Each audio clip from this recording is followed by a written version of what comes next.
Pendant qu'il a été invité. Et la constitution de notre pays reconnaît à tout ancien chef de l'État 30% de la sécurité du chef d'État en exercice. La Constitution lui reconnaît les honneurs. La Constitution lui reconnaît son traitement. Je ne dis pas salaire, traitement en tant que chef d'État. Joseph Kabila n'en bénéficie pas. Est-ce que monsieur le président Joseph Kabila a de la considération pour les institutions des Congolais? Il est ancien chef d'État, sénateur à vie. À combien de plénières a-t-il assisté au Sénat? C'était une belle occasion pour le président Kabila d'être... Non, il a raté une occasion. C'était une occasion en or. Je vous dis, si il y a quelqu'un qui a dit au président Kabila de ne pas venir, il n'a pas aidé. Y a-t-il meilleure considération que celle de faire d'un ancien président de la République sénateur à vie? Je rappelle que, selon la Constitution de la République, la protection du chef de l'État en fonction est assurée par la garde républicaine. Elle est grande de plus ou moins 20 000 hommes. Donc, calcul mental fait, les 30% de 20 000, on est autour de combien? De plus de 6 000 hommes qu'on devrait affecter à la garde de l'ancien président de la République. Est-ce que, en 5 ans, avez-vous senti un seul moment où on a dit que l'ancien président était en insécurité, mais il est très bien gardé? Ah bon?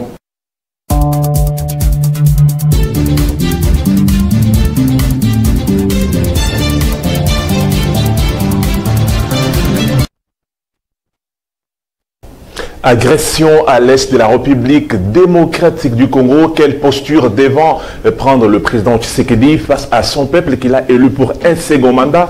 J'en parle dans cet entretien spécial. Tenez tout de même qu'en marge de la 37e session ordinaire de l'Union africaine, le président Joao Lourenço, médiateur désigné, convoque ce vendredi depuis Addis Abeba un mini-sommet extraordinaire sur la situation de paix et sécurité qui prévaut dans la région de la RDC. Quelques invités sont déjà avec nous sur ce plateau. Le tout premier est à ma droite, Pascal Ouandje, journaliste et spécialiste des questions politiques. Bonjour et bienvenue. Bonjour Vincent, merci pour l'invitation. Merci également à la maison, la chaîne qui nous accueille. Pour moi, c'est je crois la deuxième fois que j'interviens ici. Et c'est l'occasion de dire qu'on maintenant se prépare pour aller aux élections des gouverneurs et des sénateurs. Je pense qu'au second décret, on va vouloir éviter les erreurs que nous avions vécues à l'élection directe auprès de la population. Aussi, en 2018, nous avions connu beaucoup d'erreurs de la part des députés provinciaux. J'estime que cette fois-ci, on sera plus conséquent. Dans le cas qui concerne par exemple la ville de Kinshasa, nous avions vu comment la ville a été gérée pendant longtemps avec André Kimbuta. Nous venons de voir comment la ville a été gérée pendant 5 ans par Ngobila. Je crois qu'ils seront plus conséquents cette fois-ci, faire le choix sur le meilleur.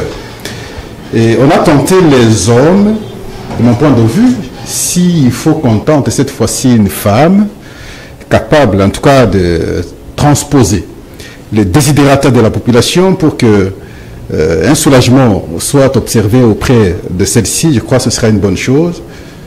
Parce qu'avec les hommes, je me suis rendu compte que peu de conscience et une gestion déplorable qui n'a pas permis un bon fonctionnement de la vie. Là, c'est votre avis, nous allons revenir par rapport au choix des femmes devant piloter la ville provenant de Kinshasa cette fois-ci. Je souhaite voir une femme gérer la ville parce que je suis parti de l'expérience de la gestion des hommes pendant plus de 20 ans, parce qu'il faut dire... Rien n'a changé avec les hommes. Rien n'a pas changé, rien n'a été... Je ne sais pas qu'est-ce qu'on peut dégager comme aspect positif sur la gestion de la ville par les hommes pendant tous ces temps. Et donc, je pense que les femmes peuvent tenter cette fois-ci et qu'on fasse le choix sur une femme qui pourrait cette fois-là imprimer la différence. En face de vous, Eric Wemba, journaliste et directeur général du média en ligne exclusif RDC. Bonjour. Bonjour. En forme? Oui, en forme, en forme. Les biscuits, on en a manqué par vous? Je n'en ai pas trop, mais bon, écoutez, nous sommes Voilà, la situation quand même sociale est en train de se détériorer les jours au jour. Mon biscuit que je suis en train de défendre une réforme ici, apportée par l'honorable Denis Sessanga, je crois, à la dernière législature. C'est-à-dire que de plus en plus dans ce pays, on ne tient pas compte du temps. On prend beaucoup de temps pour former le gouvernement. D'ailleurs, la dernière législative, vous avez vu avec les FCC Cash, il fallait plus de 5 mois pour former le gouvernement. Alors que le pays a des priorités. C'est pourquoi Denis Sessanga estimait qu'on devait aller vite, un peu en calquant, à calquer un peu comme ça se passe en France, où dès que le président est investi, il nomme directement le Premier ministre. Le Premier ministre doit aller demander le vote de confiance au niveau de l'Assemblée nationale. S'il ne demande pas le vote de confiance au niveau de l'Assemblée nationale, on lui oppose la motion de censure. S'il n'y a pas de motion de censure, il entre directement en fonction.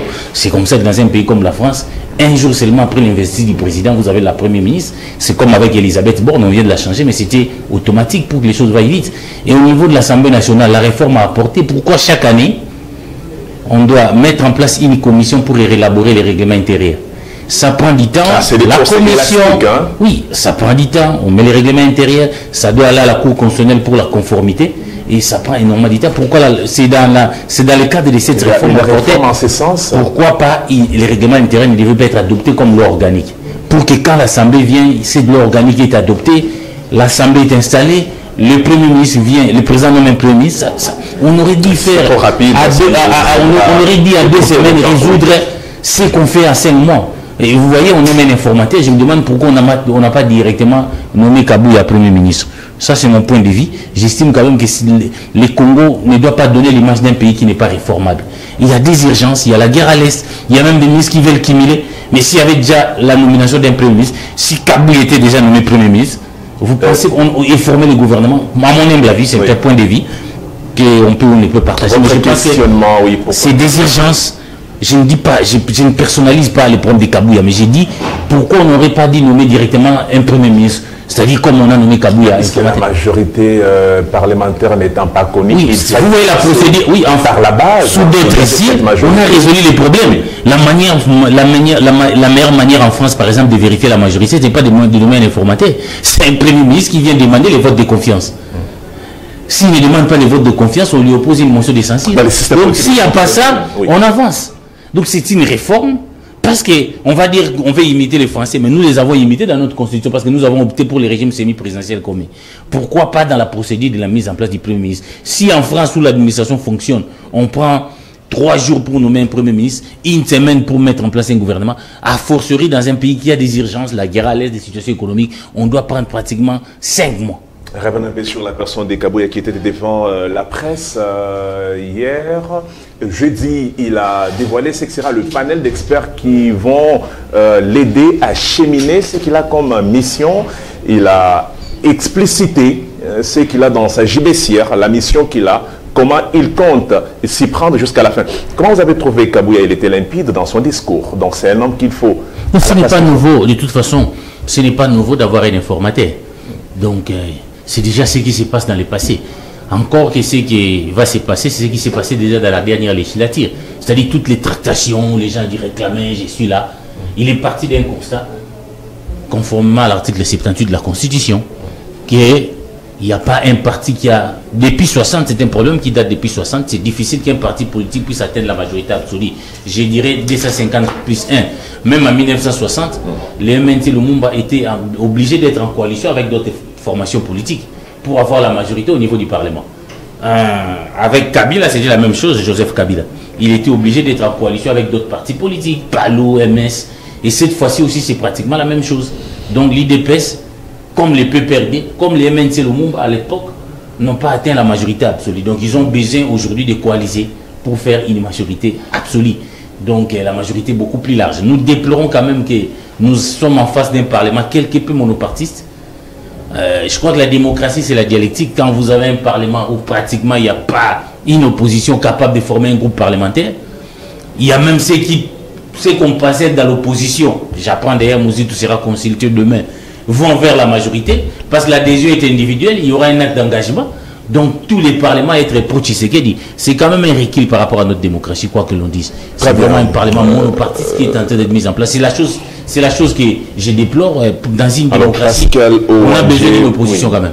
Pascal Ouandji va également attaquer la thématique du jour. Nous allons parler de l'agression rwandaise dans la partie orientale. De l'entente de cet entretien, j'ai dit que le président Tshisekedi participe au sommet extraordinaire de l'Union africaine. D'abord, par rapport à ces sommets, voyez-vous une très bonne issue par rapport à ces sommets? Je reviens à la question. Mais il faut un ajustement par rapport à ce que je vais d'entendre ici sur le Parlement. Allez-y. Le Parlement, c'est la conséquence des élections. Et comment ont été les élections? Il y a eu des gens qui ont désisté, il y a eu des gens incapables d'être élus, et voilà, la conséquence, c'est que ceux qui se sont correctement organisés ont été élus. Nous avons vu comment la campagne a été organisée ici dans la ville de Kinshasa. C'est un seul camp politique, et les autres ont été invisibles. C'est le camp du pouvoir actuel qui a battu campagne. Et vous ne pouvez pas finalement, lorsque on est au Parlement, vous interroger sur la composition du Parlement comme si vous aviez fait quelque chose d'essentiel pendant la campagne. Je prends le cas de Lycée Sanga par exemple. 2018, n'est-ce pas? Il a été sauvé comme élu parce qu'il a compris qu'il fallait accompagner le candidat de l'espace. Non, vous n'avez pas la parole, monsieur Eric. Non, soyez élégant. Non, vous n'avez pas la parole. Laissez-les parler. Non, vous n'avez pas la parole. Je ne parle pas de Pascal Ouandji, allez-y. Je ne parle pas de vous. Monsieur Pascal, monsieur Eric, vous n'avez pas la parole. Je n'ai jamais eu un débat indécent. Au moins que vous dites, le public que nous suit, au moins que vous dites, vous engagez que c'est vous, Déli, c'est ça. J'analyse en effet. Déli, c'est une personnalité publique. Ce n'est pas vous. Moi, je suis en train d'analyser, ce n'est pas vous. Monsieur Pascal, allez-y. Voilà, je comprends que c'est blessé. Je ne vois pas. Respect des consignes. Monsieur Pascal, allez-y. Monsieur Pascal, allez-y. Je fais mes analyses. Vous n'allez pas m'empêcher que je cite les noms des hommes politiques. Vous n'êtes pas Déli Sesang. Vous êtes Eric. Parce que vous-même, vous n'avez pas été élu. Moi, je n'ai pas été élu, je suis très élégant. Monsieur Pascal, ne perdez pas votre temps, allez-y. Alors, analysez. La question de la guerre, d'abord. Il faut reconnaître que en 98-97, pratiquement, il y a eu entrée ici des militaires étrangers, facilité par l'entrée de la FDL. Et nous avons eu ici un chef d'état-major qui n'était pas congolais, un rwandais, qui a dirigé notre armée, Jepse Kabarebe. Quelques temps après, celui qui les a amenés va se rendre compte, il va dire ce n'est pas bon de rester avec les militaires étrangers, il faudrait qu'on se sépare. Nous allons nous séparer d'eux et ils vont partir, ils vont créer le RCD. Le RCD va occuper des espaces à la partie est de notre pays. Et finalement, nous allons dire il faudrait qu'on échange. Nous allons nous retrouver à Sun City, nous échangeons. On va prendre l'accord. Nous venons ici, il fallait gérer le pays pendant 3 ans. Et on gère le pays pendant 3 ans, on organise les élections en 2006. 2007 déjà, ils prennent les armes une fois de plus. Ils se transforment cette fois-là en CNDP. La conséquence c'est laquelle? Le 23 mars 2009, nous allons signer l'accord avec le CNDP. Dans cet accord, il y a 4 dispositions. Le premier, c'est accepter l'intégration militaire de CNDP dans notre armée. Le brassage déjà. Deuxième exigence de l'accord, l'intégration des acteurs politiques de CNDP dans notre armée, enfin dans nos institutions. Troisième exigence, c'est le retour des réfugiés congolais qui seraient au Rwanda. Posez-vous la question, c'est quel type de réfugiés? Et quatrième exigence, c'est la création d'une zone commerciable à l'Est. Qui signe cet accord? C'est Raymond Tshibanda, à l'époque de Joseph Kabila. On va intégrer le CNDP dans les institutions, parce qu'ils sont venus ici, ils ont été membres d'un parti politique de MP, majorité présidentielle. Ils vont attendre qu'on respecte certaines dispositions. Lorsqu'ils se sont rendus compte que d'autres dispositions n'ont pas été respectées, ils vont reprendre les armes. Après les élections de 2011, et ils prennent les armes jusqu'à occuper Goma. Il y a eu des pressions internationales et régionales et finalement, ils vont céder Goma et on va exiger qu'on fasse les échanges. Et on part à quel niveau cette fois-là? Le 14 février 2013, on va signer l'accord cadre d'Addis Abeba. Quand vous lisez l'accord cadre d'Addis Abeba, reprend pratiquement les dispositions de l'accord signé le 23 mars 2009. Et vous allez vous dire, quand vous lisez attentivement, mais nous avons été piégés. Une fois de plus, Raymond Tshibanda. Et là, on vous impose même un dialogue. On arrive le 5 novembre 2013. Nous allons faire semblant de gagner la guerre. Je dis semblant parce que vous allez vous rendre compte que le 11 novembre 2013, on va signer un accord à Kampala avec le M23. Raymond Tshibanda toujours. Comme si cela ne suffisait pas, nous allons nous retrouver à Nairobi le 12 décembre 2013. On va signer 3 déclarations devant le secrétaire général des Nations Unies, Ban Ki-moon. Or, quand vous lisez notre constitution, l'article 215, si je ne me trompe pas, les traités accords signés à l'international ont une prédominance sur nos lois. Cet accord signé devant le secrétaire général des Nations Unies avait un caractère d'un accord international. C'est là que le problème se pose. Nous arrivons en 2018, on organise des élections, Félix Antoine Tshisekedi est élu président. Le premier dossier sensible qu'il trouve sur sa table, c'est ce dossier-là. La pression vient de l'international, la pression vient de la sous-région. Il faut que vous respectiez ces accords. Mais comment je veux respecter ces accords? Que ces gens-là viennent, il va les écouter, et lorsqu'il s'est rendu compte qu'on ne peut pas appliquer un tel accord, parce que dans cet accord, toujours la disposition de l'accord signé le 23 mars 2009, qui revenait, et puis je ne peux pas accepter. Et ils vont repartir, et c'est comme ça qu'ils vont prendre une fois les armes. Et aujourd'hui, nous les avons, ils sont là. Et vous allez voir aujourd'hui, le discours, le discours des échanges, de dialogue, revient encore. Pourquoi? Parce que dans tous les textes, le prétexte qui a été avancé, c'est celui de vouloir qu'on échange. Et échanger, en d'autres termes, c'est avoir ces dispositions que j'ai énumérées ici sur la table et les appliquer, accepter l'intégration, accepter la création d'une zone tampon, accepter le retour des réfugiés, et ce qui n'est pas bénéfique pour le pays. Voilà pourquoi le chef de l'État, de temps en temps, vous dit ce n'est pas important d'échanger avec ces gens.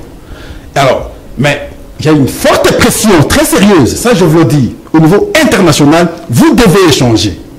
Mais lui, en tant que nationaliste, le sang congolais parle dans lui, comme dans chacun de nous ici, pour qu'on ne puisse pas accepter que ce dialogue ait lieu de cette manière pour permettre l'intégration de ces gens. La raison de refus de dialoguer par le chef de l'État, c'est celle-là. Voilà pourquoi vous et moi, comme tout le monde, nous avons intérêt d'appuyer cette position pour que on ne puisse pas faillir une fois de plus. Sauf si, à travers cet échange-là, il y aura une particularité telle que mettre de côté tout ce qui a été dit à son temps, parce que visiblement, ça n'a pas été à l'avantage du pays, et créer d'autres prétextes. Merci, merci. C'est la fin de votre chrono. P. Gérard Lenga, journaliste et conseiller en communication de l'informateur Augustin Kabouya. Vous allez bien? Bonjour. Oui, bonjour, je vais bien, merci. Alors, nous sommes en train de parler de l'origine de la guerre qui mine la partie orientale de la République démocratique du Congo. Vous venez de suivre Pascal qui a étayé son argumentaire. D'abord, un biscuit si vous l'avez, et puis merci d'attaquer le sujet du jour. Bon, merci pour l'invitation. Je salue Eric, je salue en même temps Pascal qui sont avec nous sur ce plateau. Et je dois dire ici, je prends un sujet qui n'a rien à voir avec ce que vous m'avez posé comme question, mais je vais y revenir certainement. C'est le problème des embouteillages ici à Kinshasa. C'était un problème qui vraiment dérègle un peu tout ce que nous calculons lorsque nous sortons de nos maisons.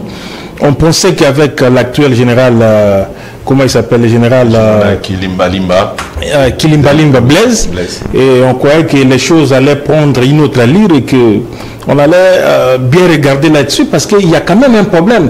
Il y a un problème, c'est que chaque matin, lorsque nous sortons, il n'y a aucune explication. Vous arrivez sur le chemin, vous trouvez que toutes les routes sont bloquées, il y a embouteillage. Alors, qu'est-ce qui se pose comme problème? C'est ça la question. Moi, j'ai l'impression que tous ceux qui sont appelés comme responsables n'arrivent pas à bien souligner ou à bien pointer ce problème-là pour que nous n'arrivions pas devant cette situation.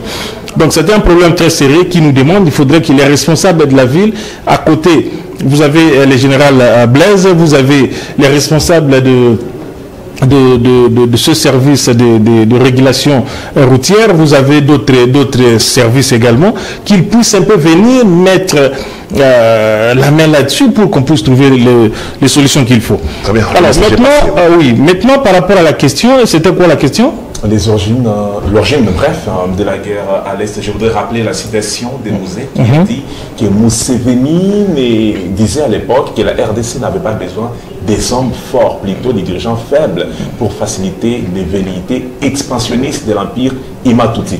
Est-ce que c'est ce dont on est en train de vivre? Bon, écoutez, j'ai suivi les amis ici, Eric comme Pascal. Ils ont avancé tant de raisons qui tiennent compte de tout ce que vous venez de dire là par rapport à l'origine de cette guerre au niveau de l'Est du pays. La question est simple, mon frère, la question est simple. Dans tout ceci, lorsque nous regardons bien, tout ce qu'on cherche, ce sont nos richesses. Il ne faut pas aller par 4 chemins pour chercher d'autres raisons. La raison principale demeure que ces gens-là, notamment le Rwanda, avec tous ceux qui l'entourent, poursuivent ou regardent nos richesses. Mais maintenant, devant cette situation, quelle doit être notre position à nous comme institution, notamment le gouvernement de la République qui est appelé à gérer les pays au quotidien, par rapport à cette question de l'insécurité à l'est du pays? C'est ça toute la question qu'il faut. C'est ça toute la question qu'il faut. Donc, il faudrait à ce stade ici que le gouvernement puisse comprendre qu'il ne peut rien autre faire que défendre le pays face à cette agression que nous subissons. Parce que je suivais Pascal, il a commencé à remonter la chose un peu plus longtemps. S'il faut parler avec tout ce que nous avons comme élément, ça fait déjà 30 ans déjà que nous subissons, nous sommes devant cette situation qui n'arrive pas à prendre des faits. Il faudrait maintenant que le gouvernement puisse un échange étroit avec les rebelles du M23. Non, moi je ne suis pas pour cet échange-là. Les échanges, pour la guerre oui, parce que finalement les échanges là on les a eu autant de fois, mais qu'est-ce que ça nous donne comme résultat? Le même M23 ici, c'est le même CNDP qui était là en 2013, il ne fait qu'échanger de nom. C'est métamorphosé. Oui. Il ne fait qu'échanger de noms, c'est métamorphosé si vous voulez. Donc nous avons les mêmes personnes qui reviennent avec les mêmes questions, qui reviennent avec les mêmes problèmes. Mais ils ont Corneille Nanga à leur côté. Non mais Corneille Nanga, moi je me dis, je ne sais pas qu'est-ce qu'il est en train de les tuer de cette manière-là. Bon, lui-même peut-être quand il va dormir, il va regarder les pays avec tout ce qu'il a ici comme frères, comme sœurs, femmes, enfants, tout ça. Il pourra comprendre et revenir pour venir combattre d'une manière la plus aisée ici par rapport à cette option qu'il a eu à faire. Donc je disais qu'il faudrait que le gouvernement puisse voir en face qu'est-ce que nous avons réellement comme problème et arriver à donner des solutions qu'il faut. Quand vous regardez les gens sont presque fatigués, même à commencer par eux-mêmes les dirigeants, ils sont presque fatigués. Ils sont presque fatigués. C'est cet M23 qui est là, qui tue, qui pille, qui fait ce qu'il peut faire. Mais nous, qu'est-ce que nous faisons? Qu'est-ce que nous devons faire pour que nous puissions arriver à mettre fin avec cette rébellion-là? C'est toute la question qu'il faut. Et là, les ministères qui sont directement compris par rapport à la solution qu'il faut donner, je vois les ministères de l'Intérieur et de la Défense nationale, doivent tout faire pour que nous puissions reprendre la paix de l'autre côté. Même s'il y a une certaine logique dans la façon de communiquer, lorsque vous regardez très bien, vous allez comprendre qu'ils ne veulent pas vraiment communiquer comme il se doit, pendant que nos forces armées sont en train de faire un grand travail sur le terrain, mais ils ne peuvent rien que aller dans le sens de trouver des solutions pour que nous ayons la paix. Et donc, face à cette situation, il n'y a pas cette histoire d'échanger, et surtout que nous savons les M23, ce qu'ils réclament là, ce qu'ils disent là, c'est des histoires montées de toutes pièces. C'est des gens qu'il faut ouvrir les feux, travailler avec ce qu'il faut pour qu'on puisse les mettre dehors de notre territoire. Eric Wemba, la guerre à l'Est n'est pas essentiellement militaire ou politique, elle est également la guerre de l'information. En analysant les périmètres médiamétriques congolais, vous sentez la presse congolaise être impliquée pour amener du punch sur le plan de l'information à cette guerre qui nous est imposée dans la partie Est? Vous allez me permettre un petit mot sur les élections. Vous savez, nous venons de passer aux élections. Il y a des candidats, des gens qui ont été des candidats, mais je crois que tout notre système électoral est à revoir. C'est bien de dire que tel a gagné, tel n'a pas gagné, tel a gagné. Mais on sait qu'à l'origine, quand les kabylistes ont instauré l'essai en 2016, je crois, cela n'avait qu'un seul objectif: comment conquérir la majorité absolue à l'Assemblée nationale. C'est comme ça qu'ils ont créé les PPRD avec tous les partis mosaïques. Et les systèmes d'essai, c'est ce qui favorise que ceux qui ont des moyens de l'État puissent avoir des listes et puissent atteindre l'essai. Et vous avez vu tel et tel qu'a été les élections. Donc face à cette situation, il faut vraiment un débat profond, au lieu d'être dans un triomphalisme, parce que les processus auraient dû être inclusifs. Les processus n'ont pas été inclusifs. Ceux qui ont des moyens ont eu des machines à voter, et vous avez ce qui s'est passé. Donc je ne voudrais pas... Je crois que plusieurs personnes, non seulement au niveau de l'opposition, même dans la majorité, ont été victimes de ce système électoral. C'est vrai, c'est Kabila qui a commencé avec le système d'essai pour tricher simplement. Parce qu'on ne sait pas comment ça se calcule.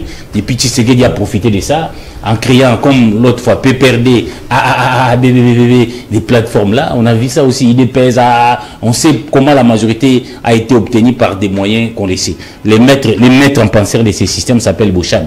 Bon, heureusement qu'on l'a déjà chassé de la majorité. Donc, tout un système électoral doit être, au lieu de penser tel a perdu, tel a gagné. Je crois que beaucoup de gens ont été victimes de ces systèmes électoraux, que nous pensons qu'il faut, déjà à son temps, ça a été très contesté, nous pensons qu'il faut revoir les systèmes électoraux qui favorisent, qui appellent à un vote censitaire. C'est seulement ceux qui ont les moyens de l'État, qui sont ministres, qui restent là et qui vont continuer à gagner. Et c'est pas juste quand même cette manière de voter. Mais quand cela ne tient, moi, pour la guerre à l'Est, je ne voudrais pas retourner à faire l'historique de l'origine, qui a fait quoi, qui a fait quoi. Nous sommes face à une situation. C'est pourquoi j'ai dit que cette situation ici me permet de nous regarder vraiment comme Congolais. Nous sommes face à une situation. Et il y a une attitude à adopter. Ce n'est pas de commencer à dire que Kabila avait fait ça, Tshisekedi fait ça. C'est que nous sommes face à une menace qui nous appelle à l'unité nationale. Je remonte même en 44-45, vous savez, le Japon a envahi la Chine. Le général Tcheken, qui était un adversaire, qui était un opposant de Mao Tse-tung, est allé voir Mao Tse-tung. Je suis ton adversaire politique. Mais ce qui se passe aujourd'hui menace notre intérêt commun. Mettons nos divergences à côté pour défendre notre intégrité territoriale. Je donnerai l'exemple du Japon. Même ici, concernant notre guerre, quand ça éclate, je crois dans les années 97, tout ça, où Kabila était considéré comme marionnette avec tous ces Rwandais, Etienne Tshisekedi a posé un acte patriotique. Il est allé à Cap-Martin pour voir Mobutu. Nous sommes des adversaires, mais le pays fait face à un complot international. Aujourd'hui, qu'on aime ou qu'on n'aime pas Tshisekedi, et le Congo survivra après lui peut-être. Mais pour les mois des droits et des faits, c'est ce qu'il est président. Moi d'ailleurs, je continue à dire que si vous me demandez moi sur les élections, je n'ai pas bâti campagne pour Tshisekedi, mais je peux avouer que c'est Tshisekedi qui a gagné ces élections. Oui, il a été desservi par Denis Kadima, c'est tout. On a voulu tricher où quelqu'un pouvait gagner par les urnes. C'est tout ce qui s'est passé dans ces élections. Dire quand même que 7 Congolais services ont voté Tshisekedi, jusque-là moi j'ai des doutes. Mais Tshisekedi a effectivement gagné les élections, mais on a un peu exagéré. Ça c'est mon point de vue, ça n'engage que moi. Il est là, il est notre président. C'est lui qui est devant nous comme commandant suprême. Nous sommes obligés, au-delà de notre clivage politique, de nous dire pour une fois Congolais, rassemblons-nous pour d'abord régler cette question de l'Est qui n'a que trop duré. Je suis même étonné jusque-là qu'il n'y a pas la classe politique. Un pas n'a pas été fait. Tous les candidats pendant les élections ont dit que chacun avait un plan pour la guerre à l'Est. Mais j'ai vu quand il y a eu le terrorisme en France, par exemple, quand le terrorisme en France, ce qui fait la différence avec les autres, et quand il s'agit de la République, il n'y a pas de gauche, il n'y a pas de droite. Et Hollande, le président, a appelé toute la classe politique pour les écouter. Qu'est-ce qu'ils pensent? Le pays est en danger. Ce que je pense que les chefs de l'État devaient faire le plus rapidement possible, demander à tous ces candidats-là, chacun disait que si je suis président, voilà ce que je vais faire pour terminer la guerre à l'Est, pour qu'ensemble nous conjuguons des efforts et des idées pour mettre fin à cette guerre. Il s'agit d'un complot international qui est là, contre nos richesses, comme l'a dit Pascal Onji. Ça n'a pas commencé aujourd'hui. Mouzé a été importé pour la même chose. Mobutu, même en quittant les pouvoirs, il a dit ceux qui soutiennent Laurent Désiré Kabila. Parce que nous oublions l'histoire. C'est parce qu'il leur donne de l'or et des diamants. Mouzé, quand il vient, il dit que non, je ferme les robinets. Vous voyez lui-même comme il a été emporté. Donc, au-delà de Mobutu, au-delà de Laurent Désiré Kabila, au-delà de Joseph Kabila, au-delà de Tshisekedi, c'est le Congo qui est menacé. C'est le Congo qui est menacé depuis longtemps et ça nous nécessite une attitude. Mais également, au-delà de ces complots internationaux, au-delà de nos polémiques congolaises que nous avons l'habitude, tel a gagné, tel a perdu, tel a gagné, c'est le Congo. Mais il y a aussi à cela une responsabilité congolaise. En tout cas, il y a une responsabilité congolaise. On parle de nos richesses nationales, je veux bien. Mais il est normal que quand vous avez un pays qui a des richesses comme le Congo, que ce pays soit menacé par des voisins. C'est tout à fait légitime, nous sommes en relation internationale. Mais il nous appartient à nous de construire une armée forte, dissuasive, pour empêcher. C'est ce que depuis 90, nous n'avons pas fait. Nous n'avons pas fait, on n'a pas si construit une armée forte pour faire face à cette guerre, pour faire face, pour intimider. Et maintenant là, je crois que des efforts sont en train de faire. On sent quand même que nos hommes sont en train de se battre sur terrain, mais ils sont encore victimes d'un système qui a existé longtemps. On n'avait pas une armée forte. Il y a des responsabilités, c'est ce que j'ai dit, de construire une armée forte. Mais deuxièmement, il y a un côté qu'il faut résoudre. Moi, j'en appelle au chef de l'État de cesser de suivre les extrémistes dans le triomphalisme, de regarder le Congo, d'appeler tout le monde, de crier ce que moi j'appelle une sorte de décrispation politique. Vous savez, un jour j'ai discuté avec Pascal, avec P. Girard, qui critiquait Zaïdi Ngoma. Est-ce que saviez-vous que Zaïdi Ngoma, avant de prendre les armes, il a commencé par faire une opposition non armée? Mais puisqu'il exprimait son point de vue, Laurent Désiré Kabila ne voulait pas écouter ça. On l'a arrêté, on l'a jeté à Bouloué. Plus tard, il a rejoint les camps des rebelles.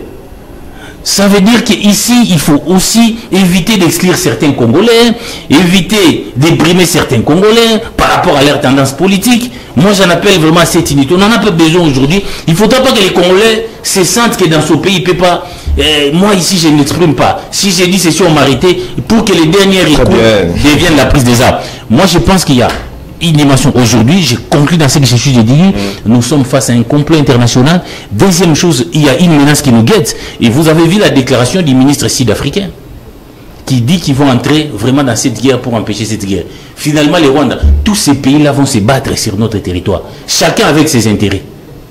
Et je vais conclure par là. Troisième chose, je vais conclure par là. Au-delà de notre armée, notre diplomatie, quand vous avez des diplomates parce qui sont, dis-moi, quels sont nos relais à travers le monde? J'ai vu la ministre belge parler, j'ai eu des larmes aux yeux. La ministre belge est en train de défendre les thèses de Kigali, dire que s'il y a la guerre, nous devons cesser d'armer les FDLR. Ça veut dire que la voix du Congo, j'y vais bien, moi je me demande Lutundu là, qu'est-ce qu'il a fait pendant 5 ans? Il y a eu les états généraux de la diplomatie. Quels sont nos relais? Parce que de plus en plus, le président de la République de Fouillé est entré, il est obligé lui-même de se déplacer pour faire attention. Je m'attends, quels sont nos diplomates? Votre chrono, voilà, mon chrono c'est limité. Je dois prendre Pascal Ouadje, merci avec l'historique, mais nous devons rappeler que Sake, Rutshuru, Massissi, Bunagana sont occupés par les rebelles. L'histoire est bonne, mais qui doit faire la République pour mettre hors d'état de nuire tous ces délinquants qui sont sur nos territoires? Oui, merci pour la question. Je suis très content du point de vue d'Éric aujourd'hui. Je sens... C'est pas pour la première fois quand même que vous êtes dans des sons. Oui. Vers un raisonnement nationaliste et je suis très content parce que je suis plutôt un patriote. Non, je blague, c'est vrai, je suis plutôt un patriote, pas un nationaliste. Il était trop critique, même sur des faits tangibles, il était critique comme ça, mais aujourd'hui je le sens en tout cas concéder. En tout cas, ça c'est une bonne chose. En tout cas, je vous bénis, je vous encourage et continuez comme ça. Ne revenez plus sur les erreurs, des discours incohérents. Et c'est ces discours-là qui nous amènent dans les conditions que nous déplorons aujourd'hui. Quand vous prenez nos différents discours avant les élections, les incantations contre le chef de l'État, c'est ces discours-là qui nous amènent aujourd'hui. Il était candidat. Non, je dis bien avant les élections, ça veut dire avant la campagne. La manière dont on communiquait. Voilà, aujourd'hui, on comprend qu'il faut changer, nous devons adopter plutôt un autre discours. C'est pour ça, en tout cas, je vous applaudis. Mais l'origine de la question, oui. Votre question a été pour qu'on explique l'origine de la guerre. Oui. Et voilà pourquoi je vous ai expliqué cela. Parce qu'il est difficile de comprendre votre présent si vous ne regardez pas le passé, si vous ne comprenez pas le passé. Il est difficile de penser à votre avenir si vous n'êtes pas au présent conséquent. Voyez-vous? Voilà pourquoi j'ai expliqué d'où est parti le problème et à ce stade, qu'on ne dise pas que Tshisekedi qui est problème de cette question. C'est comme ça que je dis, j'ai aimé son point de vue. Le problème vient de loin. Puis Gérard a parlé du complot. Évidemment, au niveau international, au niveau régional en même temps. Mais comme nous avons déjà identifié le problème, qu'est-ce que nous faisons? Mes deux frères et confrères ont évoqué la question de l'organisation de l'armée. C'est là le nœud du problème. Dans cette armée, il y a beaucoup d'infiltrés. Je m'en souviens à l'époque, on nomme mon frère et ami Sylvain Mutombo, vice-ministre délégué à la défense. Nous avons été avec lui, nous avons réfléchi sur cette question, mais les techniciens, les militaires, tout ça, ont continué avec le dossier. Mais je me rends compte comme si on n'a pas achevé le travail. Il y a trop d'infiltrés. Et voilà pourquoi vous avez suivi le ministre de la Défense à la fois passée vous dire qu'il faut qu'on revienne sur la peine de mort pour les traîtres. Parce qu'ils sont nombreux. Pas longtemps, j'étais en train de voir ce matin le cas d'un jeune, là, je crois que c'est Papi Gérard qui a publié, il est au Nord Kivu, il était en intelligence avec les rebelles. Voilà, il y a des cas comme ça. Si on ne sait pas habiller le patriotisme, comme il vient de démontrer aujourd'hui, en tout cas Eric sur le plateau, et que cela habite tout le monde, je crois que nous allons connaître encore les infiltrés, des infiltrés, même pour des faits que vous comprenez qu'il s'agit de notre pays, nous devons nous battre. Donc cette question de l'Est, de la guerre plutôt particulièrement, à ce jour, sa résolution, c'est à deux angles, au niveau interne chez nous d'abord, c'est à deux angles. Au niveau des infiltrés, ces infiltrés-là ne sont pas forcément que militaires. Il y a des infiltrés civils, il y a des infiltrés militaires. Il faut travailler sur ça.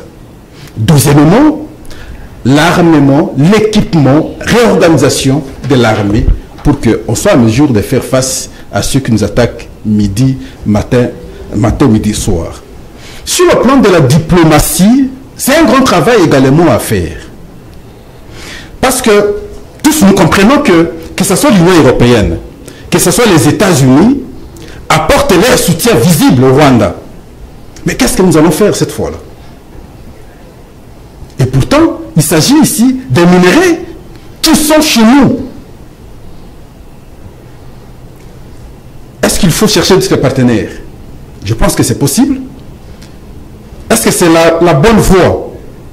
Bon, aux spécialistes de pouvoir apprécier, mais je crois que nous ne pouvons pas faire cette guerre nous-mêmes. Il faut avoir des partenaires, que ce soit au niveau sous-régional, au niveau africain, au niveau mondial, des puissances qui peuvent normalement nous appuyer pour qu'on atteigne. Mais les USA, mais tout cela dépend d'abord de l'organisation interne de nous-mêmes par une mise en place d'une armée efficace et tout en évitant, en tout cas, avoir dans cette armée des éléments nuisibles, des traîtres que je nomme ici.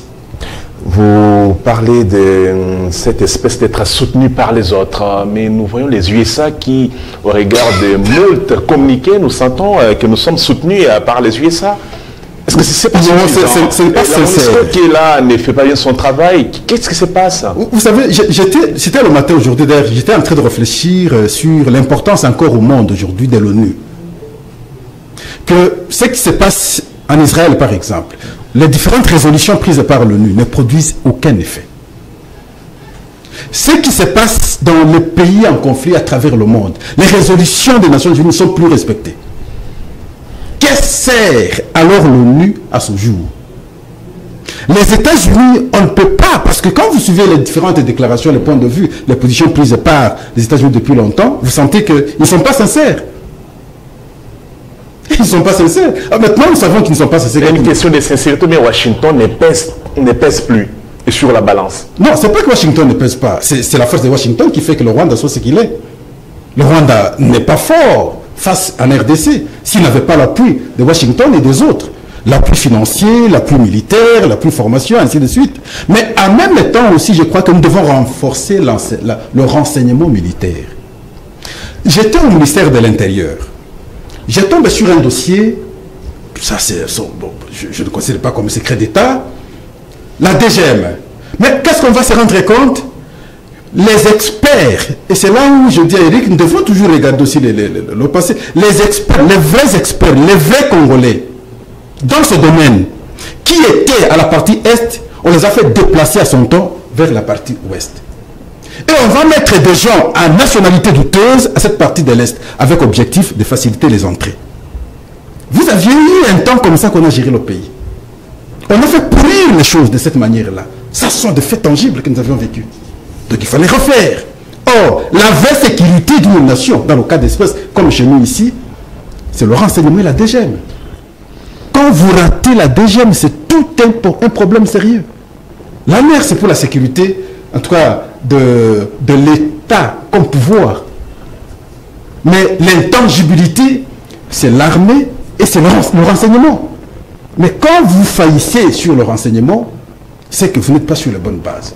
Et c'est là que nous devons également mettre l'accent sur le renseignement militaire, savoir qui fait quel mouvement pour qu'à temps réel, ça soit informé à l'autorité qui prend les décisions pour qu'on trouve une solution à la question. Merci à vous. Puis Gérard, comment procéder pour mettre fin à cette situation qui prévaut à l'Est des avis divers sur les plateaux? Vous avez suivi les confrères qui disent qu'il faille d'abord commencer par la restructuration de notre armée, mais aussi procéder par la peine de mort. Là, il y a un débat où on dit que notre justice, elle est à double vitesse. Est-ce que la peine de mort, ça ne sera pas encore contradictoire avec l'élan démocratique? Je voudrais avoir aussi votre explication là-dessus.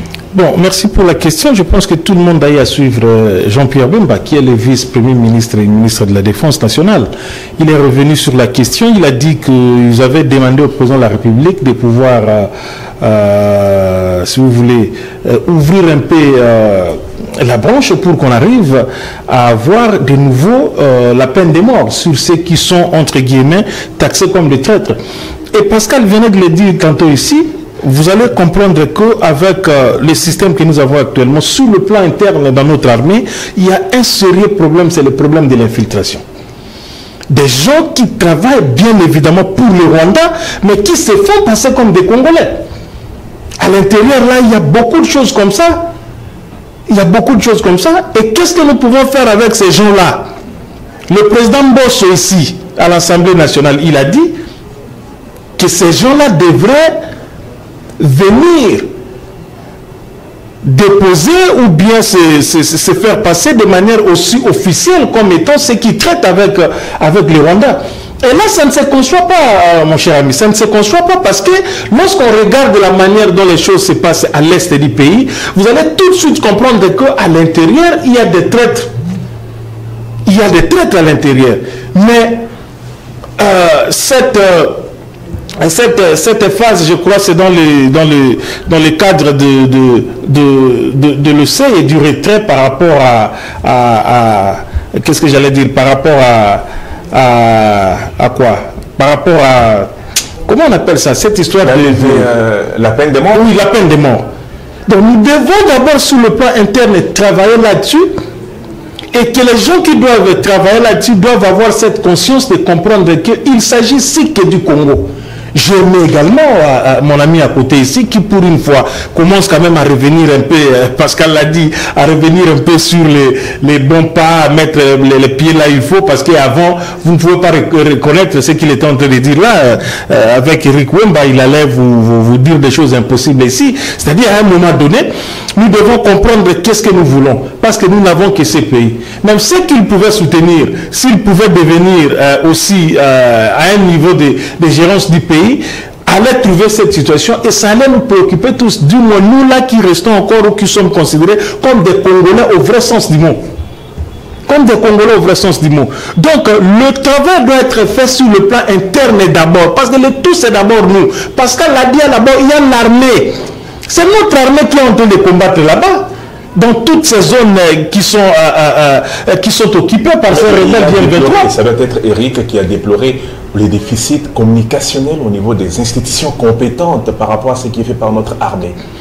Non, on ne peut pas parler vraiment, il ne peut pas parler du déficit communicationnel. Non, je ne dis ça. C'est pas vraiment ça.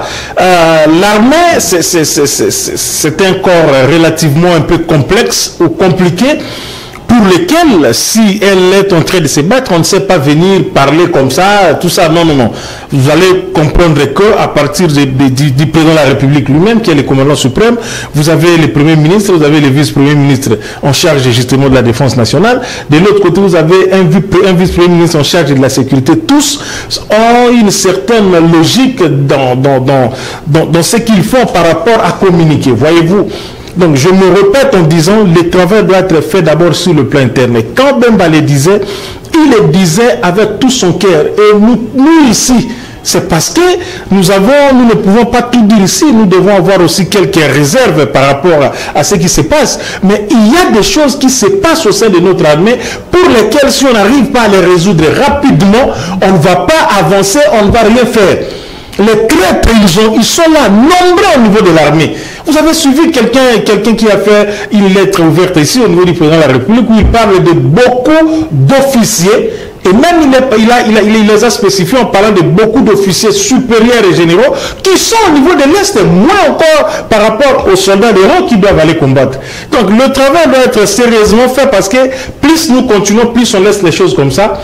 Il faudrait dire qu'on risque de ne pas espérer quelque chose de grand parce qu'on n'arrive pas d'abord à résoudre les problèmes sur le plan interne et tous les autres aspects qui viendront seront aussi pris en compte par rapport à ça. Très bien. Eric Oma, est-ce que les médias travaille-t-il très bien sur le plan de l'information concernant cette guerre médiatique? Je me pose la question. Vous savez, j'ai suivi la ministre belge des Affaires étrangères qui déclarait qui a pris des positions rwandaises, qui a pris vraiment fait cause pour les Rwandais, disant qu'il faut cesser de véhiculer les messages de la haine, il faut entre-temps les FDLR. Mais on n'a pas senti la réponse de Kinshasa. Au-delà des briefings qu'on fait chaque soir là, remettant des petits coupages aux gens. On n'a pas senti. Oui, parce qu'à l'époque, vraiment, on peut ne pas l'aimer. Mais avec Lambert, oui, Hollande parlait à 17h, à 17h30, il y avait une réponse. Mais il n'y a pas dit. La ministre belge a dit des choses horribles contre notre pays. Donc pour lui, c'est le Congo qui est coupable. Il oublie qu'il y a un pays qui a violé les droits internationaux, qui est sur notre territoire. Mais au-delà de notre communication, parce qu'il parle des renseignements, au niveau de nos ambassades, parce que les renseignements seulement, ce n'est pas chercher à arrêter tel journaliste qui a fait ceci, au niveau de nos ambassades, est-ce qu'il y a les renseignements? Parce que dans les états généraux, on a parlé de ça, pour savoir ce qu'ils pensent les autres, pour savoir qu'est-ce qui passe les Belges, comment nous pouvons amener notre voix, la voix du Congo soit entendue. Hein? Moi, je pense que dans les prochains remaniements, je souhaite vraiment qu'on puisse débarquer. On peut les laisser à l'Assemblée. Débarquer qui? Il est brillant. Oui, mais en tout cas, comme ministre des Affaires étrangères.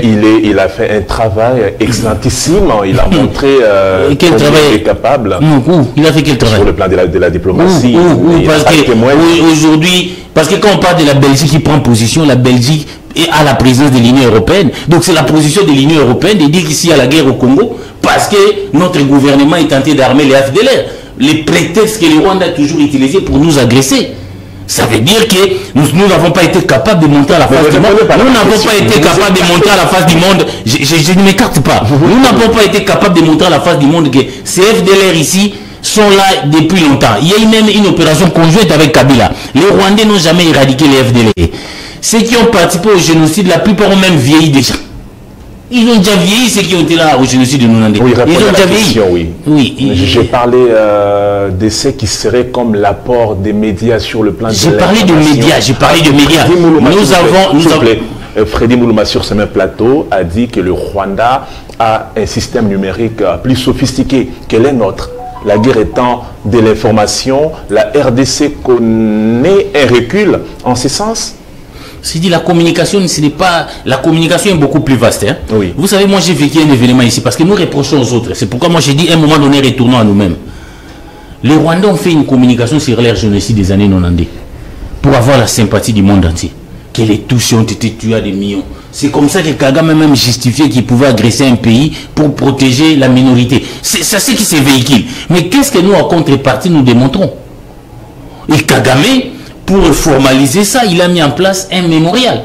Et la France, je vais revenir à la diplomatie, ça doit être un débat très long. Nous avons toujours eu comme allié la France. Depuis Chirac, la France a pris position comme la RDC. Comment nous avons perdu la France? C'est des questions. Mais si le plan communicationnel, c'est ça. Macron vient là-bas en France, vient là-bas pour se réconcilier avec Kagame. Il va dans un mémorial où il y avait les génocides rwandais pour voir qu'il y ait des millions de morts, que la communauté internationale n'avait pas fait assez. Macron a demandé pardon. On a communiqué. Mais voilà notre comportement. Je vois même celui qui est au patron des médias, comment il se comporte ici au Kinshasa. À l'époque de Chirac, on a passé une résolution là-bas pour reconnaître qu'il y a eu des millions de morts au Congo.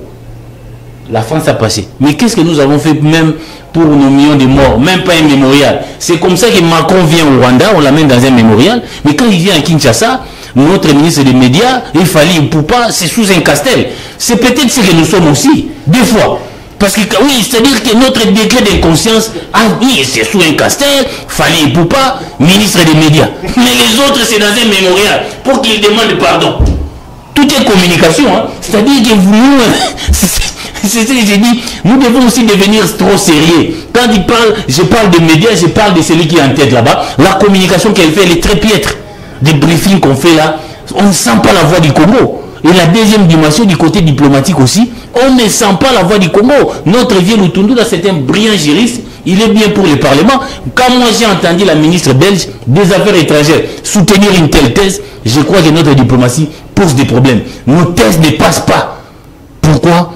Il faut vraiment un grand travail sur les plans communicationnels et sur les plans diplomatiques. Je vais poser la question à Pascal Owandia. C'était M. Moïse Moussangana qui, sur le même plateau, et je pense qu'il était là où vous êtes, il a dit que la RDC manque la politique de la communication nationale. Exactement, je pense que Eric était en train d'aborder la question. Oui. Que vous soyez sur les réseaux sociaux, que vous soyez sur des télévisions comme la vôtre aujourd'hui, vous prenez votre programme, il est difficile de trouver une chaîne qui élabore son programme aujourd'hui par rapport à la situation de l'Est pour démontrer comment le Rwanda est responsable. Aucune chaîne. Sur les réseaux sociaux, vous allez vous rendre compte que dans les groupes, c'est plus les injectés du Rwanda qui, effectivement, ont reçu beaucoup d'argent et ils font passer le message. Et c'est comme ça que j'ai parlé du renseignement. Parce qu'au Rwanda, c'est les aspects prioritaires, n'est-ce pas, pour leur image. La sécurité et l'information. Qu'est-ce qu'ils ont fait? Parce que Eric était en train d'évoquer la question française. Effectivement, il a raison. Et par rapport au génocide, le Rwanda a tout fait pour responsabiliser d'abord la France. Et les États-Unis aussi. Et la France a compris que à la face du monde, elle est redevable. Elle est redevable par rapport au génocide. Donc, il fallait rapidement changer de position. Vous voyez, aujourd'hui, la France a changé de position. Et donc, la communication, il faut également l'orienter intelligemment chez nous. Mais simplement, je ne suis pas d'accord avec Eric lorsqu'il cite le nom de Lambert Mende. La communication de Lambert Mende n'était pas une communication technique. C'était une communication qui créait beaucoup de conflits. Est-ce comme ça que vous aviez vu? Joseph Kabila a été totalement haï au niveau international du fait de la mauvaise communication de Lambert Mende. C'était pas une bonne communication. C'était une mauvaise communication. Je comprends simplement parce qu'il fait une comparaison à celui qui est aujourd'hui. C'est là où il a raison parce que la communication... Patrick Mouya, effectivement. Sa communication, vous ne le sentez pas. Même s'il dit des choses, de bonnes choses, il n'y a pas la gravité. N'est-ce pas? Il n'y a pas l'inflexion qui pousse. D'une manière simpliste. Malheureusement, vous savez, quand vous avez une modulation, n'est-ce pas? Vous avez une bonne modulation, vous avez une bonne inflexion. Quand c'est grave, on sent que c'est grave. RTV. N'est-ce pas? Quand c'est minimisable, on sent que c'est minimisable. Et c'est ça avec la communication écrite. Même lorsqu'il parle des choses sérieuses, vous ne sentez pas dégager la gravité à travers son expression. Et donc c'est comme un petit enfant qui parle. Pour un prêtre, un petit enfant, c'est trop exagéré dans le parler. Moi, je suis plus âgé que lui quand même, non? Mais quand il parle, vous sentez comme si c'est un petit enfant qui parle. Voyez-vous? Mais une expression facile, il n'y a pas de problème, ça, on comprend. Mais il faut, lorsqu'on communique, on doit sentir que c'est un politique qui parle. Là, il n'est pas journaliste. Parce que quand il communique, c'est comme un journaliste. Il a ses papiers, ses chapeaux en train de présenter. Il reste dans les normes. Non. Un politique, lorsqu'il parle, on doit sentir qu'il s'agit d'un politique qui parle. C'est là sa faiblesse. Donc, il doit revoir la communication. Et aussi au CESAC, ensemble avec le ministère de l'Information. Mais il faut qu'un travail intelligent soit fait sur la canalisation des informations à travers toutes les plateformes. Mais aujourd'hui, c'est délaissé comme ça, n'importe qui peut dire n'importe quoi et il est très libre. C'est quel pays finalement? Vous pouvez être dans un groupe et vous injuriez le chef de l'État, midi, matin, soir. Vous êtes là. Vous ascensez le Rwanda, midi, matin, soir. Vous êtes là. Voilà pourquoi je dis le renseignement, le travail ne travaille pas. Donc, la communication, c'est un élément essentiel d'une société si on sait la canaliser normalement pour l'atteinte des objectifs. Mais dans le cas d'espèce, elle est désorientée du fait. Bon, est-ce que c'est parce que on comprend à peine la politique? Mais chancelier Gopambo occupe des fonctions. Mais je crois que prochainement, dans le prochain gouvernement, on doit tenir compte des gens lorsqu'ils parlent, n'est-ce pas? Et ils persuadent quand même ces gens-là et qu'on est merci à vous, Pascal Ouadjé. Écoutez, Gérard Elinga, je voudrais que l'on change des thématiques. Nous sommes quasiment à la fin de l'entretien. La formation du gouvernement, ça fait couler beaucoup d'eau sous les ponts. Kabouya a parlé. Il y a le confrère qui voudrait que Kabouya soit nommé directement Premier ministre pour que nous puissions écourter le temps. Et comment voyez-vous la formation du prochain gouvernement? Bon, merci bien. Je ne veux pas laisser quand même ceci passer comme ça. Je vais revenir un petit peu là-dessus et puis après je vais répondre à la question. Bon, écoutez, Pascal, Patrick Mouya, il fait ce qu'il fait à sa manière.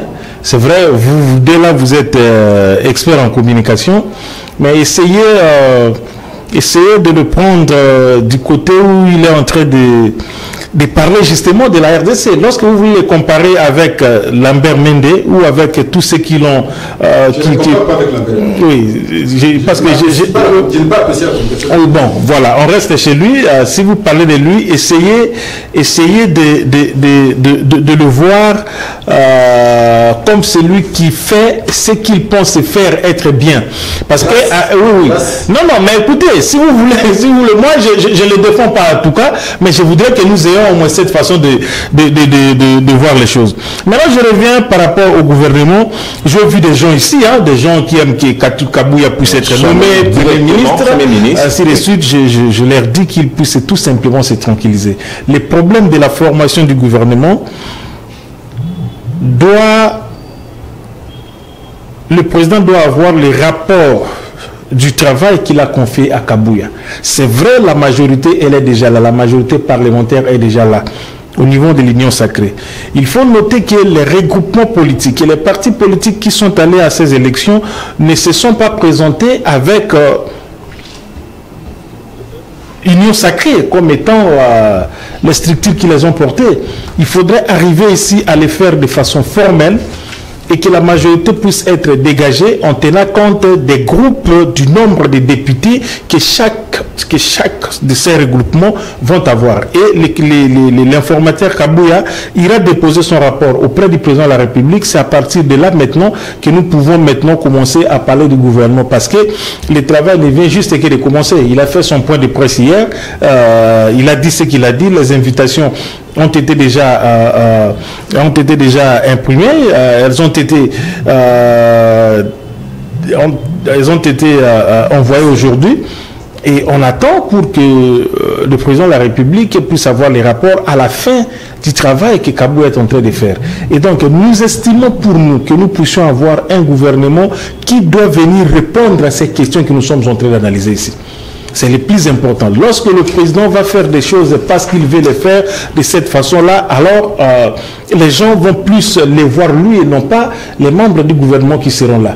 Je sais que le président a eu des messages aussi très clairs pendant la campagne électorale. Je sais son côté également d'y vouloir bien faire, et cela lui traverse la tête. Donc attendons et voyons comment est-ce que ce gouvernement va aller. Oui, allez-y. Mais nous nous reprenons ici, je le redis encore, en disant que le gouvernement que nous attendons doit être un gouvernement qui doit être capable, à la première minute de sa publication, que les gens disent que oui, voilà les personnes qu'il fallait, voilà les personnes qu'il faut pour qu'ils puissent venir répondre aux questions que nous sommes en train de poser. C'est les questions relatives à la taille du gouvernement, le train de vie des institutions seront établies? Bien sûr que oui. Bien sûr que oui. On ne sait pas nommer un gouvernement comme ça. On doit tenir compte de tout ça, de ce que ce gouvernement va commencer à consommer. En tout cas, on va voir tout ça au niveau du budget. Et le nombre, effectivement, des membres du gouvernement, mais rassurez-vous qu'on n'aura pas aussi 30 ou 35 personnes, 40 comme nous imaginons. Avec ce qu'il y a là-bas au niveau de l'Assemblée nationale, nous aurons un gouvernement qui ne sera pas... Non, pas très réduit. Pas très réduit, qui ne sera pas moins de 50 membres du gouvernement, par exemple. Et donc, le plus important n'est même pas les membres, ni la composition du gouvernement, mais les personnes qui vont porter ces fonctions-là pour aller résoudre et aller donner des solutions à tous ces problèmes ici. Eric Wemba, est-ce que ces gouvernements vont vraiment rencontrer les attentes du peuple? Donc quand même tout doit être clair parce que vous m'avez fait dire des choses que je n'ai pas dit. Vous avez voulu que Kabouya... Même Pascal m'a bien suivi, j'ai donné un exemple. Je n'ai pas dit qu'on nomme directement Kabouya Premier ministre. J'ai parlé d'une réforme que Delis Sessang avait amenée en 2016 au niveau de l'Assemblée nationale. Parce qu'il estime que le Congo c'est un pays qui a beaucoup d'urgence. On prend beaucoup de temps pour mettre en place le gouvernement. Nous avons vu les scénarios FCC Cash. 5 mois. Et vous allez voir qu'il y a des ministres qui disent qu'ils doivent cumuler. L'autre doivent aller au Parlement, ça crée pratiquement la confusion. Mais pour éviter l'élastique... Pour éviter l'élastique, la réforme... Non, ça veut dire, j'ai donné l'exemple, nous faisons de la politique comparée ici. J'ai donné l'exemple de la France. Nous avons le même régime que la France. On est à la fin de l'émission. Non, il faut que ça soit éclairé. J'ai dit ceci, je répète. Est-ce qu'on ne peut pas faire comme en France? C'est une proposition, c'est ce que nous pensons, où dès que Macron est investi, il nomme un Premier ministre. La seule manière de tester s'il a la majorité ou pas, le Premier ministre doit aller demander les votes de confiance au niveau de l'Assemblée nationale. S'il ne demande pas les votes de confiance, on doit lui opposer la motion de censure. S'il n'y a pas de motion de censure, on peut considérer que le gouvernement entre en fonction. C'est ce qui s'est passé avec Elisabeth Borne, n'est-ce pas? À l'Assemblée nationale, pour que cette réforme puisse aller vite, comment chaque année on prend du temps pour que chaque assemblée puisse mettre en place une commission de règlement intérieur qui doit aller à la Cour constitutionnelle. Pourquoi ne pas faire du règlement intérieur une loi organique? C'est des réformes qui se trouvent au niveau de l'Assemblée nationale pour aller... Parce que nous déplorons les temps que ça prend. Mais nous ne faisons pas... J'ai dit quand même si nous ne sommes pas réformables. Ça prend énormément de temps. Si un président qui est un pays comme la France, qui a une administration qui fonctionne, estime que dans une semaine, après l'investiture du président, on doit avoir un président. Pourquoi nous, on doit faire des mois et des mois pour avoir un gouvernement? Parce qu'on sait comment fonctionne notre pays. S'il n'y a pas un cabinet ministériel, j'ai des gens qui ont été dans des cabinets, il y a des problèmes qui ne sont résolus que par des cabinets ministériels. Il y a des cabinets, c'est une proposition. Donc, c'est pour moi, j'ai dit, on pouvait normalement nommer directement Kabouya Premier ministre. Mais je n'ai pas dit, c'est un exemple que je donne. Au lieu de le nommer informateur, tout ça. C'est ce que moi j'ai dit par rapport à cette réforme-là. Mais bon, si on le nomme Premier ministre, moi, je ne vais pas me plaindre. Merci. Mais au-delà de la formation du gouvernement, on a parlé de la taille. Ces problèmes s'est toujours posé. Je vous dis, même pour les réformes, notamment pour mettre le gouvernement, c'est un pays qui a peur des réformes. Je dirais que le Congo n'est pas réformable. On sait, Tshisekedi perd le problème de la réduction du train de vie. Tshisekedi perd a mis un gouvernement de 22 personnes à l'époque.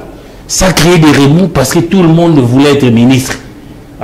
Ça a créé, c'était une des raisons que tous ceux qui ont soutenu Tshisekedi perd pour qu'il soit Premier ministre l'ont quitté. Parce qu'il avait d'abord mis un gouvernement éléphantesque. Il avait même demandé aux leaders que chacun, si tu es président du parti politique, ce n'est pas toi qui seras ministre, il faut proposer un autre nom. Il prenait des personnes, c'est comme ça qu'il a fait. Votre chrono est non, le chrono peut se limiter. Il faut que les chefs de l'État prennent le courage. Nous sommes dans un pays qui a énormément de problèmes. On n'a pas besoin. La taille normale d'un gouvernement, c'est 32 personnes. 32 personnes. Pourquoi on doit nous amener un gouvernement éléphantesque qui va construire par rapport à la formation du gouvernement? Karl Marx dit il faut soutenir la superstructure. C'est de la superstructure qu'on résout l'infrastructure. La superstructure, dans le cas d'espèce pour moi, c'est la sécurité. Il faut que ce gouvernement commence par penser la question de la sécurité, avoir la personne qu'il faut à la place qu'il faut. Deuxièmement, les infrastructures. Je me rends compte que le ministre actuel a démontré ses limites dans ce domaine et les conditions, vous voyez, même dans la ville de Kinshasa, la voirie pose problème. Troisièmement, l'agriculture. Il est difficile de parler le développement, l'assise de l'économie d'un pays lorsque l'agriculture ne fait rien. Quand vous regardez le ministre de l'Agriculture aujourd'hui, vous allez vous poser la question, qu'est-ce qu'il a fait depuis tous ces temps? Commerce, petite et moyenne entreprise. Mais c'est là qu'on soutient, n'est-ce pas, les commerces locaux, ou les commerçants locaux plutôt. Et aujourd'hui, quand vous regardez, vous dites, mais est-ce que ce ministère existe? Qu'est-ce qui... Parce que même les petits détails sont vendus par les étrangers, et la conséquence, la monnaie sort facilement sans que ça suive la logique normale. Le commerce extérieur, c'est l'interface de l'économie extérieure. Et souvent, nous subissons le choc. La décision économique externe s'applique chez nous simplement parce que dans ce domaine aussi, parce que là, il faut citer l'OCC, ainsi de suite, au ministère du Commerce extérieur, le travail n'est pas très bien fait. L'économie elle-même, comme ministère, donc devons tenir compte de ces aspects-là. Donc ces ministères-là sont ces ministères qui détiennent l'économie du pays et la sécurité. Quand vous avez dans un pays, lorsque vous réussissez sur le plan sécuritaire, vous réussissez sur le plan économique, c'est résolu. Et voilà pourquoi ces ministères tels qu'énumérés, pour le chef de l'État, doit tenir compte de mettre les personnes qu'il faut. Et pourquoi pas nous autres? Moi je plaide, je dis, Pascal Ouandje, je veux me retrouver cette fois-ci au gouvernement. Justement, je veux bien. C'est la fin de cette émission. C'est que je termine, c'est très important pour moi. Oui, je dois me retrouver, n'est-ce pas? J'estime que je suis très compétent. Je me suis longtemps engagé. Je mérite aujourd'hui servir la nation tout en étant dans le gouvernement. Mais c'est un peu rigolo quand on parle de soi-même. Hein. Non, mais je ne vais pas de moi-même. Pour cet entretien, nous avons reçu pour vous Eric Ouema, journaliste et directeur général du média en ligne exclusif RDC. Merci d'être passé. Monsieur Eric Pigera Ilenga, journaliste et conseiller en communication de l'informateur Augustin Kabouya. Merci d'avoir répondu à notre invitation. Merci également à Pascal Ouandje qui voudrait se retrouver cette fois-ci au gouvernement. Merci à vous. Merci à vous d'être passé. Le ministère des Mali, tout ça, ça ne veut rien dire tout ça. Mettons, je vois la ministre BG, il est la fois ministre des Affaires étrangères, alors, de l'Union européenne, nous, Affaires étrangères, l'intégration régionale, non. C'est l'argent gaspillé. À tous et à tous, à très bientôt. Merci.